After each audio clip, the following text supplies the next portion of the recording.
আবারও বাংলাদেশ কেঁপে উঠল ভূমিকম্পতে। আল্লাহ তাআলা কি বাংলাদেশে কি গজব কোনো ফেলাইলো নাকি আমাদের বাংলাদেশে বুঝি না।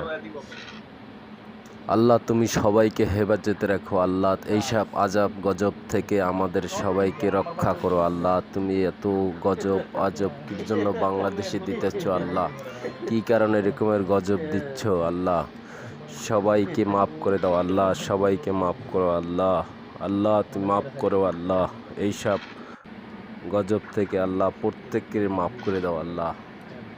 আল্লাহ বাংলাদেশ একটা অলিওলার দেশ আল্লাহ, তুমি এইসব